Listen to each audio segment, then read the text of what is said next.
Okay, so Kamen Rider Gotchard episode 3. We're 3 episodes into this show and I'm still enjoying it. Now, this episode was the big character motivation, the character-driven moment for Ichinose in this episode, as we kind of see his motivation come into light that we've learnt about ever since the premiere or the press release of the show, and that's his driving goal to befriend every Kemi.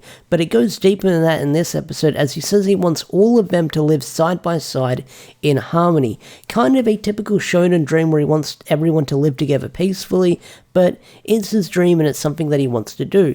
But not only that, in this episode, we also get some mystery backstory for other characters like the Professor and even Kudo, as we learn that she once had a dream, but we don't know what that dream is, and she kind of is still mad at her dad. She's got daddy issues, so she's still big mad at her father, but I'm sure we'll figure out what her dream was all those years ago. And seeing how she's upset with Ichinose, I'm guessing she had a very similar dream that she wanted to befriend all the Kemis or something like that later down the line. Now, the other backstory we kind of learn about or hinted at in this episode is I believe we see a young Professor Minato studying with some old man alchemist, where he learns about all the dangers and all the sort of fascinations of Kemis in this episode when he was just an apprentice.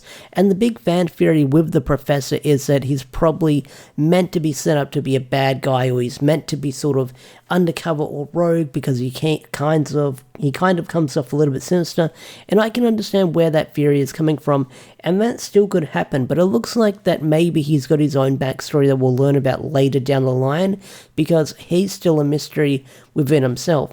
Now, we also meet the other students in this episode, and I guess they're the comedic duo. There's not much to say about them. We learnt about their gimmicks and their quirks last week. One of them speaks through an iPad, and the other is just kind of brash and brutal and upfront, you could say. They're okay, like they're meh. Like, they'll probably have more character-driven moments later down the line, but they're there just to be funny, so they're for the lols. Now, one thing I want to point out with Ichinose in this episode, there's a scene where he meets one of the students, and he tells them about their goal, and he says that he wants to befriend every Kemi, and she says, hey, I'll let you buy this card off me. And Ichinose says, no, I don't want to do it that way. I don't want to. Basically, the whole premise of what he says is he doesn't want to buy the friendship. He wants to earn the Kemi's respect. He wants to befriend them and learn what they're about and earn their respect and earn their friendship. He doesn't want to buy friendship. But not only that, when Ichinose says friend, that he wants to befriend the Kemis, he's using the word nakama or nakama, which, if you watched a lot of One Piece or anime, that is sort of like a very, very specific way of saying friend or companion, so it's kind of a big important word that he's using to throw around. That's my weebiness showing in this review. So the whole premise of this week's episode is Ichinose trying to earn the respect of one of the cards, Abare Bushido, a samurai monster. We'll just call it a samurai card, so I don't butcher any names in this episode. I'll probably butcher a lot, and I probably butchered several in this review, but he's trying to befriend the samurai card in this episode because he says, I want to befriend your most moodiest card, and he's struggling to do it. So in this episode, we have 2 monsters of the week that are a threat. We've got the mushroom guy, which when the show opens up, it opens on a very, very dark tone, where there's this sort of guy that wants to sort of cut everyone because they're laughing, and then he's making people laugh until they die. This show took a very dark turn within the first couple of minutes, and when he had the knife up and he sort of like I want to cut everyone who's laughing, I was like, whoa, did I download the right show? Am I watching the right writer show? This took a very dark turn. But then we were also introduced to another character, which is sort of stalking Kudo in this episode, so we've got that going on. Now, the spore monster kicks the crap out of Ichinose, and this is where Ichinose learns that he feels less confidence in himself after getting that beat down in this episode. So that's when he sort of learns with the great power comes great responsibility, and that he feels like he's not worthy to be a writer. So I'm glad that this episode sort of set him up to get that sort of failure right away in the show, where he sort of felt all confidence and he already got the crap kicked out of him, but within the end of the episode, he has that confidence back after his confrontation with Kurogane, Spanner, or Valvarad, who were introduced into this episode, fully introduced. So Spanner is sort of your typical rival. He views the Kemi cards as power or tools, and he sort of mocks Ichinose position as a writer and thinks he's not fit for the job. They have a really good confrontation in this episode, sort of in the training dojo, where they have this sparring match and Kurigane says, hey, if you're not going to listen to words, then I'll show you power and maybe you'll listen to that, and proceeds to beat the snot out of him with the kendo sticks, where he's just being down and you're sort of feeling every blow as he's beaten down. And that's when we learn the goal of Ichinose, where he says he wants to befriend all the Kemis and make sure they live side by side in harmony. That's sort of like the end game of his goal in this episode. Now, Valvarad is supposedly, he was the one sent to capture all the cards. Who sent this person?